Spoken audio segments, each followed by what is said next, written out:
السلام علیکم۔ ڈاکٹر اسرار احمد کے مزید بیانات سننے کے لیے ہمارے چینل ایمان ریز کو سبسکرائب کریں اور بیل آئیکن کو پریس کر دیں۔ شکریہ۔ چند باتیں میں چاہتا ہوں کہ ترکی کی تاریخ کے بارے میں بھی ظاہر بات ہے کہ یہ اس وقت تفصیل کے ساتھ تو بیان کرنے کا کوئی امکان نہیں ہے۔ چند باتیں میں چاہتا ہوں کہ سیلین فیچرز آپ حضرات کے سامنے آ جائیں۔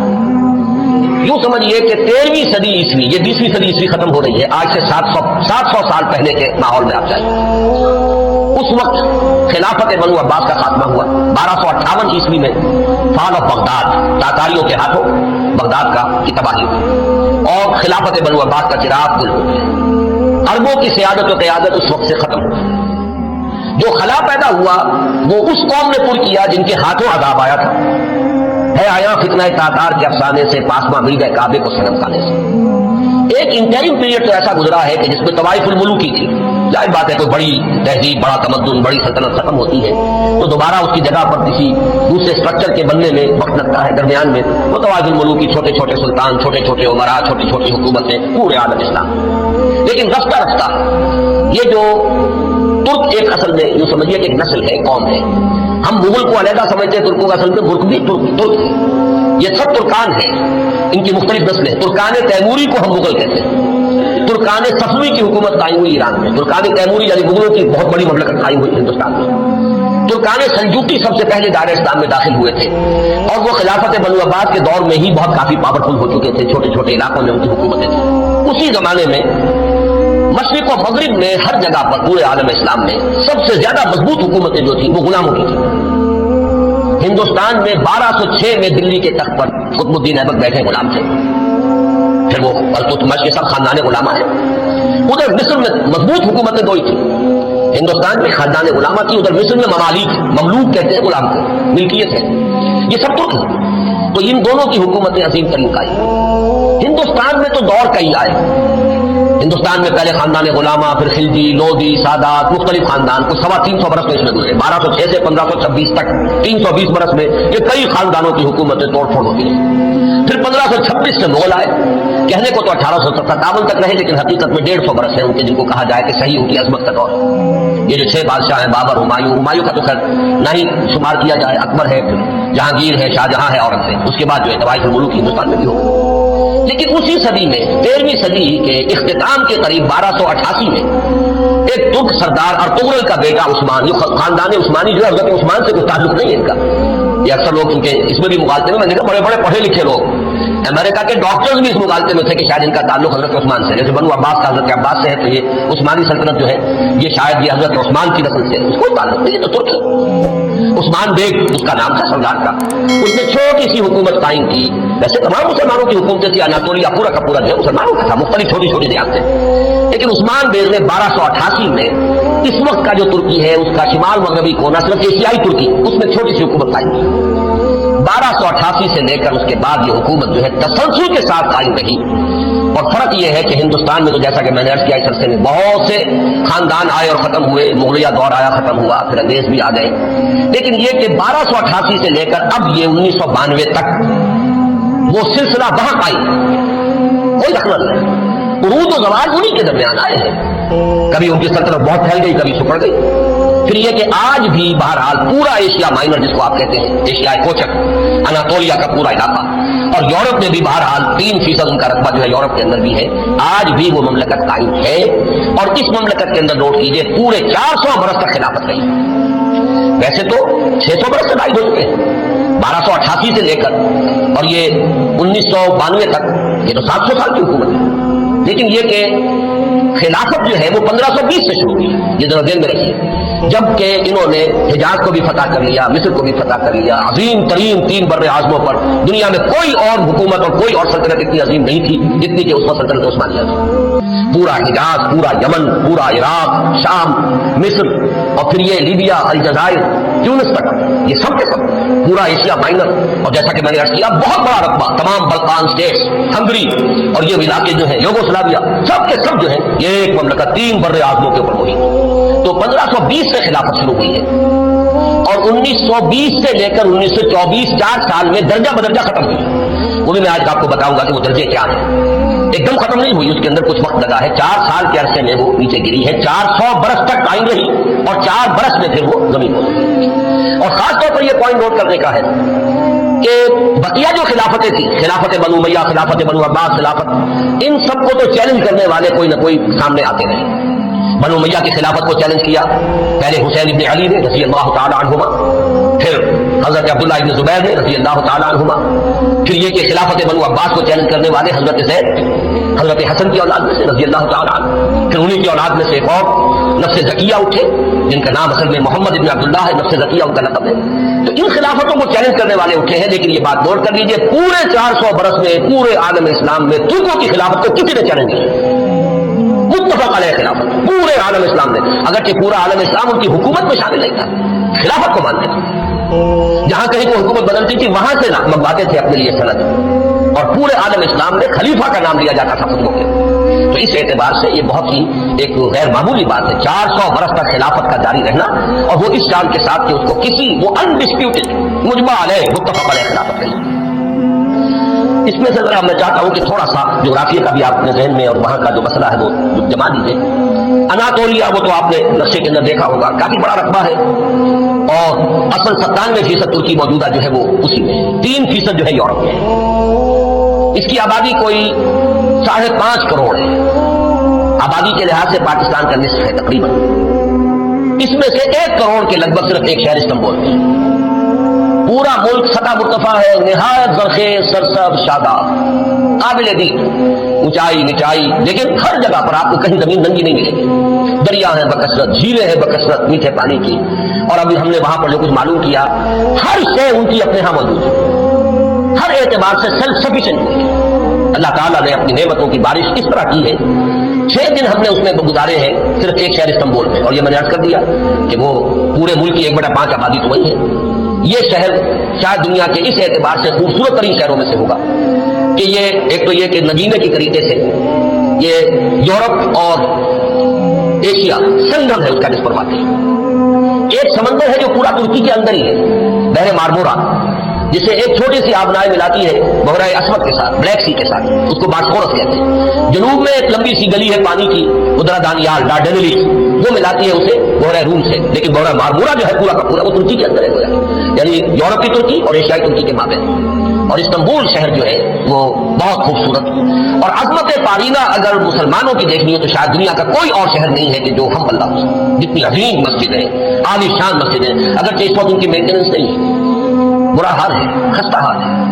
حضرت ابو ایوب انصاری رضی اللہ تعالیٰ عنہ کا مقبرہ بھی بہت خستہ حالت ہے، اس کے ساتھ جو مسجد ہے مغرب کی نماز ہم نے وہاں ادا کی ہے، لیکن یہ کہ نظر یہی آیا کہ صرف وہی لوگ تھے کہ جو وہ ڈاکٹرز کا پورا گروپ آیا ہوا تھا، مقامی آبادی بہت کم نہ ہونے کے برابر۔